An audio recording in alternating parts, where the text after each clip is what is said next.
존경하는 기동민 의원님 질의해 주십시오. 재원을 마련하기 위해서 세출 구조 조정을 7조를 했는데 그중에 23% 일자 한 6천억 정도를 국방 예산을 줄였어요.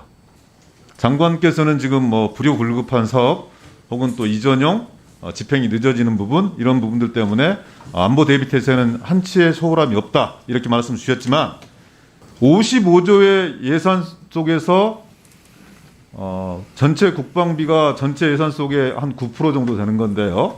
23%를 차지했다고 하는 것은 엄청난 수치라고요.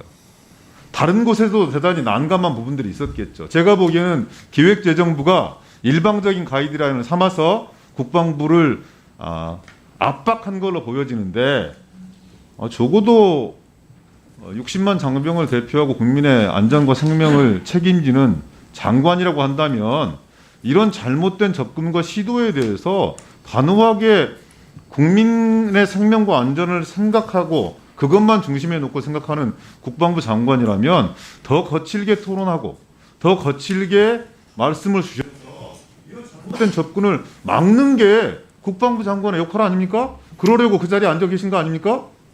의원님 답변 드리겠습니다. 예.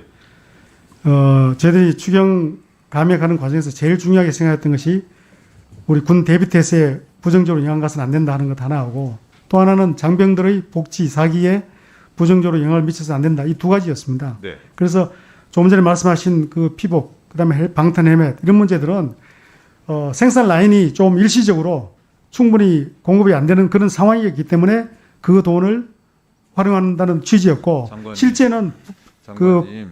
재고량이 있기 때문에 실제 그것이 장병들에게 영향이 장관님. 직접 가는 것은 아닙니다. 제가 좀 더 말씀드려볼까요? 작년에 예산결산특별위원회 소위 운영 과정에서 여야가 합심해서 국방 예산을 이례적으로 방위력 개선비를 6,600억을 삭감을 했습니다. 수십 년 만에 국방비를 줄여놓은 거예요.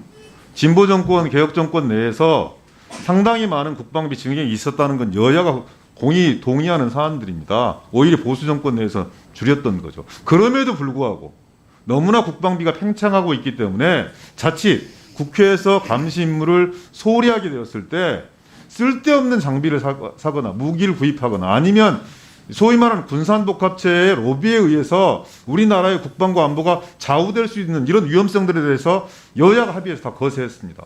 지금 보니까요. 장관님 주신 말씀에 근거하면 국방비 55조 우리가 잘못 편성하는 거예요. 6,600을 깎는 게 아니라 제가 보기엔 한 6조 이상을 깎고도 아무런 문제가 없었다는 얘기예요.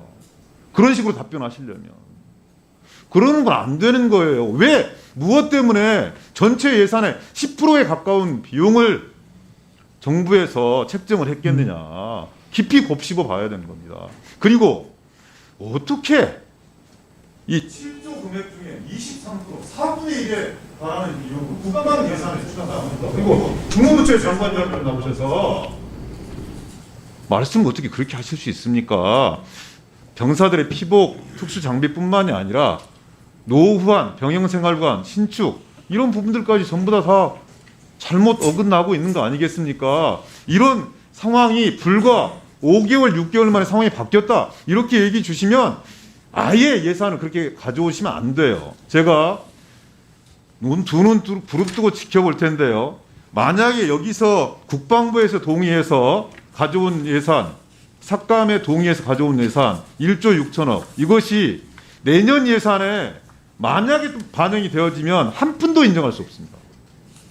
말도 안 되는 접근인 거예요. 그리고 장관님께 제가 분명히 말씀드립니다. 여당은 잘 모르겠습니다. 사석에서 얘기 나올 때는 전혀 그렇지 않지만 이건 여야의 문제가 아니에요. 이 1조 6천억을 삭감하는 문제에 대해서 국방위원회, 예산결산소위원회는 절대 동의할 수 없고요. 한 푼도 동의할 수 없습니다. 어떻게 이런 예산을 가져와서 국방부 장관이라는 분이 이곳에 정당성을 강변하고 계십니까? 오히려 국방위원회의 지적을 잘 수용을 해서 내부에서 더 토론해보겠다. 전체 예산결산위원회에서 국방부의 입장들을 잘 말씀을 드려서 소홀한 요청을 하겠다. 이렇게 말씀 주시는 게 장관의 소임이 아닙니까? 어떻게 생각하세요? 예, 의원님 아까도 제가 말씀드렸지만은 내년도 예산 편성할 때는 남은 기간 동안 좀 더 꼼꼼하게 챙기고 실제 집행할 내용 근거로 해서 기준으로 해서 잘 편성하겠다는 말씀을 드렸고 그다음에 내년도 사업 관리를 철저하게 해서 집행률을 최대한 높이겠다.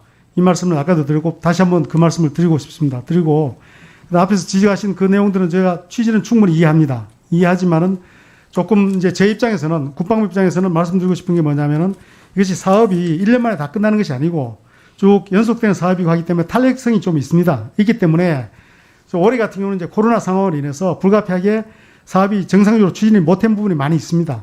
그런 부분들에 대해서는 이번에는 좀 추경에 반영해주고 반면에 내년도에는 이제 여건이 좀 좋아지리라고 저희들 보고 있습니다만 그런 경우는 좀 더 많은 예산을 확보해서 그것은 기재부와 저희들도 협조하고 또 의원님들께서도 지원해 주시면은 그렇게 해서 전체적으로 최종 사업이 종료되는 시점은 저희들이 꼭 지키도록 해서 대비태세라든지 장병 복지라든지 사기에 대해서는 부정적으로 영향이 가지 않도록 최선을 다하겠다는 말씀을 드리겠습니다.